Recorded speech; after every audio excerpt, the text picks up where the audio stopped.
আগামীকালের দৈনিক রাশিফল নিয়ে বিস্তারিত আলোচনা করব 12টি রাশির ভালো এবং মন্দ নিয়ে। এটা অতি পরিচিত প্রোগ্রাম। প্রত্যেকটা দিন আমি দৈনিক রাশিফল নিয়ে আলোচনা করি আপনাদেরই অ্যালার্ট করার জন্য।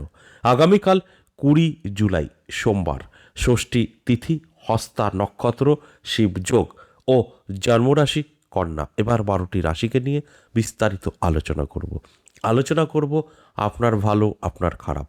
আর আপনি সেই খারাপ আর ভালো অবশ্যই আপনার জীবনে ভালোটা অ্যাপ্লাই করবেন, খারাপটা দূরে সরিয়ে দেবেন, সবটাই দেখবেন আপনি ব্যালেন্স করতে পারবেন। তাই আপনাদের অ্যালার্ট করার জন্যই কিন্তু এই আলোচনাগুলো করা হয়। আগামীকাল 3টে রাশির জাতক জাতিকাদের অর্থপ্রাপ্তি যোগে হঠাৎ ভাগ্য বদলাতে পারে। 4 রাশিরই জাতক জাতিকাদের শুভ কোনো খবর আসতে পারে। 5টা রাশি অবশ্যই সাবধান থাকতে বলবো। এই যে সাবধান থাকতে বলা, অর্থপ্রাপ্তি যোগে আপনাদের অ্যালার্ট করা, কারোর শুভ খবরের কথা বলা, এই রাশিগুলো যাদের, তাদের উদ্দেশ্যে বলবো আপনারা অ্যালার্ট হয়ে যদি আপনার জীবনে অ্যাপ্লাই করতে পারেন, ভাগ্যের চাকা ঘুরে যাবে। আর যদি মনে হয় না আমার সময় তো ভালো বলেই দিল, প্রাপ্তিযোগ যাদের বলছি, শুয়ে বসে থাকি, তাহলে কিন্তু কোনো আলোচনা আপনার জীবনের পরিবর্তন ঘটাবে না। কারণ কানে শুনে কখনো ভাগ্য বদলায় না, যে কথাটা আমি প্রত্যেকটা আলোচনায় করে থাকি। তাই আপনি আপনার জীবনে অ্যাপ্লাই করবেন তো সফলতা পাবেন, অ্যাপ্লাই করবেন না কোনো সফলতা আসবে না। তাই আমি প্রত্যেকটা আলোচনায় শুধু অ্যালার্ট করার কথা বলা হয়, তার কারণ একটাই, আপনাদের জানানোর চেষ্টা করা হয় আপনার সময় ভালো, আপনার সময় খারাপ। এবার আপনি সেইভাবে চলুন, আপনার ভালো সময়টা কাজে লাগিয়ে জীবনটাকে সামনে এগিয়ে নিয়ে যান। আপনার সময়টা খারাপ বলছি, সেটাকে অবশ্যই নিজে সতর্ক থেকে ওই খারাপ সময়টাকে কাটিয়ে ফেলুন। এটাই হচ্ছে বাস্তব। আর আপনারা ঠিক অবাস্তবের পিছনে ছুটছেন। সব সময় ভিডিওগুলো ফলো করেন, শুধু আমার নয়, অন্যান্য যারা অ্যাস্ট্রোলজার আছে বা তান্ত্রিক প্রোগ্রাম করে, শুধু শর্টকাটে আপনারা ধনী হতে চান। ভালো করে শোনেন, আপনার রাশি কোটিপতি, আপনার রাশি লটারি, আপনার রাশি এই, মানে বাহ, পেয়ে তো গেছি। তাই এই যে শর্টকাটে ধনী হওয়ার জন্য বসে থাকেন আর নানান প্রোগ্রাম দেখেন, এগুলো তো অবাস্তব, বাস্তব নয়। বাস্তব এটা, আপনার ভালো কিছু বলছি, আপনার রাশি, সেই রাশির আপনি যদি হন জাতক বা জাতিকা, তাহলে আপনি অ্যালার্ট থাকুন, আপনি পরিশ্রম করুন, আপনি চেষ্টা করুন, সেখান থেকে সফলতা পাবেন। অটোমেটিক কখনো সফলতা আসে না। যাই হোক, শেষ পর্যন্ত যদি আলোচনা শোনেন বা দেখেন, জানতে পারবেন আগামীকালের রাহুকাল সময়, যেটা আমরা অশুভ সময় বলি, শুভ সময় এবং লাকি নাম্বার, এগুলো তো বেশ কিছু জাতক জাতিকারা কাজে লাগিয়ে অবশ্যই তাদের ভাগ্যের পরিবর্তন ঘটানোর চেষ্টা করছে ফাটকা থেকে। তাই এগুলো কিন্তু ভিডিও শেষে থাকছে। প্রত্যেকটা আলোচনায় আমি যখন করি, ঠিক এগুলো ভিডিও শেষেই আমি কিন্তু আলোচনা করে থাকি। তাই সঙ্গে থাকলে অনেক কিছু জানতে পারবেন, অনেক কিছু বুঝতে পারবেন। আলোচনা থাকবে, তার আগে আমার সাথে কীভাবে যোগাযোগ করবেন সে বিষয়টা একটু বলি। নমস্কার, জয় মা কামাখ্যা, জয় মা তারা। যারা ভীষণভাবে বিপদে আছেন, কি করবেন বুঝে উঠতে পারছেন না, বহু জায়গায় গিয়েও কোনো লাভ হয়নি, কারণ আপনি সঠিকভাবে হয়তো প্রতিকার প্রতিবিধান করতে পারেননি। আমি বলবো একবার হলেও আমার সাথে সাক্ষাৎ করতে পারেন। বর্তমানে আমাকে কোথায় পাবেন? আমাকে পাবেন আমার নিজের মন্দির 10 মহাবিদ্যা কালীবাড়ি, সপ্তাহে 3 দিন, সোমবার, মঙ্গলবার, বুধবার। তারাপীঠ আমাদের দুবার করে থাকে, তবে এই আগস্টের শুরুতেই আমি তারাপীঠ থাকছি। যারা আসতে চাইছেন নামটা লিখে দেবেন। আমাদের জুলাই মাসে তো চলেই গেছে, জুলাই মাসে আর থাকছি না। জুলাই মাসে 18 জুলাই আমাদের চেম্বার ছিল। এখন সামনে আগস্ট মাসের 1 তারিখে তারাপীঠ চেম্বার। এই 1 তারিখ শনিবার আপনি যদি মনে হয় তারাপীঠ আসবেন, সময় খুবই অল্প, নামটা লিখে দেবেন। কি করবেন? স্ক্রিনে দেওয়া দেখবেন নাম্বার আছে 6274, অর্থাৎ এখানে দেখবেন হোয়াটসঅ্যাপ নাম্বার, কলিং নাম্বার, এগুলোকে সেভ করুন। কল করে বুঝে শুনে, অর্থাৎ আগে ভালো করে কথা বলুন, তারপর সিস্টেম জেনে নামটা লিখে দিন। যদি মনে হয় আপনার প্রয়োজন আছে, তো অবশ্যই তারাপীঠেও আপনি সাক্ষাৎ করতে পারেন।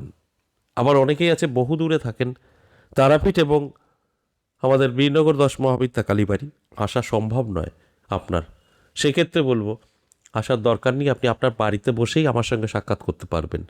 কিভাবে? অনলাইনের মাধ্যমে। অনলাইন আমাদের সর্বদা চালু আছে। আপনি বাড়িতে বসেই আপনার সমস্যা নিয়ে আমার সঙ্গে আলোচনা করতে পারেন। এর জন্যও আপনাকে কিন্তু অবশ্যই স্ক্রিনে দেওয়া নাম্বারগুলোকে ফলো করতে হবে, সেভ করতে হবে, কল করে বিস্তারিত জেনে বুঝে নামটা লিখে দিতে হবে। আর আমাদের কল করা বা হোয়াটসঅ্যাপের টাইম, অফিস টাইম সকাল 10টা থেকে অবশ্যই সন্ধ্যে 6টা, তারপর আমাদের কিন্তু সম্পূর্ণ বন্ধ থাকে। এবার আসুন আজকের যে মূল আলোচনা, দৈনিক রাশিফল, বিস্তারিত আলোচনা করে বোঝানোর চেষ্টা করি। আমি রাশি ধরে ধরে এখন বলবো, একদম মেষ থেকে মিন 12টি রাশি, কোন কোন রাশির ভালো কোন কোন রাশির খারাপ সবটাই বলবো এবং বোঝানোর চেষ্টা করব। এগুলো শুনে বুঝে যদি আপনারা নিজেদেরকে তৈরি করতে পারেন, সতর্ক থাকতে পারেন, তাহলে অবশ্যই সেফ থাকবেন। মেষ রাশির জাতক জাতিকাদের খুব একটা ভালো সময় যাবে না আগামীকাল। একটু অ্যালার্ট থাকুন, চোখ কান খোলা রাখুন, তা না হলে মান যশ খ্যাতির সাথে সাথে অর্থহানির যোগ কিন্তু তৈরি হয়েছে। বৃষ রাশির জাতক জাতিকাদের এই শুভ সময়, হঠাৎ ভাগ্য বদলাতে পারে, নানা দিক থেকে কিছু অর্থ এসে আপনার হাতে ধরা দিতে পারে, ফলে আপনার জীবনযাত্রাই বদলে যেতে পারে। এর জন্য অ্যালার্ট থাকতে হবে, চোখ কান খোলা রাখতে হবে, তবে গিয়ে আমার এই আলোচনাগুলো আপনি মিলিয়ে নিতে পারবেন। মিথুন রাশির জাতক জাতিকাদের কিন্তু ভালো সময়, অর্থাৎ নতুন কোনো খবর আপনি পেতে পারেন, সকলের সাথে সুসম্পর্ক বজায় থাকবে এবং নতুন কর্মে উন্নতি হবে। আপনার সময় অবশ্যই শুভ আগামীকাল, তাই অ্যালার্ট থাকুন, চোখ কান খোলা রাখুন, দেখবেন আমার কথা আপনি সবটাই মিলিয়ে নিতে পারবেন। কর্কট রাশির জাতক জাতিকাদের ক্ষেত্রে যদি বলি, তাহলে সাবধান থাকতে বলবো। আপনার সময়টা খুব একটা ভালো যাবে না। যদি আপনি ব্যবসায়িক হয়ে থাকেন, ব্যবসায় মন্দা যেতে পারে, আপনার কাছের শত্রু আপনার নিন্দা বান্দা করে সকলের কাছে খারাপ করে দিতে পারে। এটা আপনি অবশ্যই বুঝতে পারবেন ঠিক বিকেলের পর থেকে, যে আপনার সর্বনাশ আপনার শত্রুরাই করছে, তাই সতর্ক থাকুন। সিংহ রাশির জাতক জাতিকাদের অর্থপ্রাপ্তির যোগ, হঠাৎ ভাগ্য বদলাতে পারে, নানা দিক থেকে কিন্তু অর্থ এসে আপনার হাতে ধরা দিতে পারে, ফলে আপনার ভাগ্যে উন্নতি অবশ্যই থাকবে। তাই অ্যালার্ট থাকতে বলবো, চোখ কান খোলা রাখতে বলবো, তবেই কিন্তু আপনি আমার এই কথাগুলো মিলিয়ে নিতে পারবেন। কারণ সময় আপনার ভালো, এই ভালো সময়টা অবশ্যই আপনার ভালো কাজে ব্যবহার করতে হবে, তবে এর বেনিফিট আপনি পেতে পারেন। তাই অ্যালার্ট থাকুন, দেখবেন আমার কথাগুলো মিলিয়ে নিতে পারবেন। কন্যা রাশির জাতক জাতিকাদের কিন্তু সাবধান থাকতে বলবো। কন্যা রাশির জাতক জাতিকাদের এই সময়টা খুব একটা ভালো যাবে না, নানা দিক থেকে চাপ তৈরি হতে পারে, মানসিক চাপ, আর্থিক দিক থেকে পিছিয়ে পড়া, এগুলো লক্ষ্য করা যাবে। তাই অ্যালার্ট থাকতে বলবো, তাহলে আপনি বুঝতে পারবেন কি করণীয়। সঠিকভাবে যদি সেই লাইনে আপনি যেতে পারেন, আপনি তো ভালো থাকবেনই, আপনার সাথে পুরো পরিবারটাই ভালো থাকবে। তুলা রাশির জাতক জাতিকাদের ক্ষেত্রে বলবো, আপনি একটু মুখটাকে কন্ট্রোল করুন। আপনার মুখ আপনাকে অনেক কিছু থেকে পিছিয়ে দিতে পারে। ওভারঅল আপনার সময় ভালো চলবে, তবে মুখটাকে কন্ট্রোল করতে হবে। তাই একটু চেষ্টা করুন, দেখবেন অবশ্যই ভালো থাকবেন। বৃশ্চিক রাশির প্রাপ্তিযোগ, হঠাৎ ভাগ্য বদলাতে পারে, নানা দিক থেকে অর্থ আকর্ষিত হয়ে আসতে পারে। এর জন্য অ্যালার্ট থাকতে বলবো, চোখ কান খোলা রাখতে বলবো, দেখবেন আপনি নিজেই বুঝতে পারবেন আপনার করণীয় কী। কারণ প্রাপ্তি ঘটবে কোনো না কোনো দিক থেকে, তো অবশ্যই সেই প্রাপ্তিটা আসবে আপনার কাছে। এর জন্য অ্যালার্ট তো থাকতেই হবে, অ্যালার্ট থাকুন, আপনি বুঝতে পারবেন।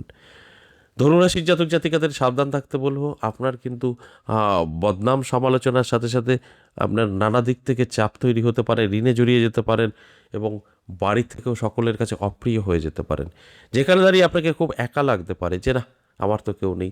তাই নিজেকে অবশ্যই একটু কন্ট্রোল করার চেষ্টা করুন, তা না হলে হতাশা আপনাকে কিন্তু ঘিরে ধরতে পারে। মকর রাশির জাতক জাতিকাদের বলবো, আপনার যদি একটু সময় থাকে, তাহলে অবশ্যই নিজেকে একটু সময় দিন।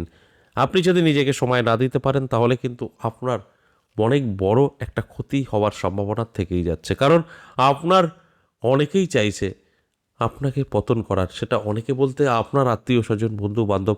সেক্ষেত্রে আপনি নিজেকে সময় না দিলে আপনি নিজে বুঝতে পারবেন না আপনি অন্যকে কতটা গুরুত্ব দিচ্ছেন, তার থেকে যে ক্ষতির সম্ভাবনা বৃদ্ধি পাচ্ছে সেটাও আপনি বুঝতে পারছেন না। তাই নিজেকে সময় দিলে আপনার হাতে পরিষ্কার পরিচ্ছন্নভাবে ধরা পড়ে যাবে। তাই অ্যালার্ট থাকুন। কুম্ভ রাশির জাতক জাতিকাদের সময় কিন্তু যথেষ্ট শুভ, সর্বকাজে সফলতা, নানা দিক থেকে সুযোগ সুবিধা, নতুন বন্ধু বান্ধবীর সাক্ষাৎ আপনার সঙ্গে হতে পারে, এটা শুভ।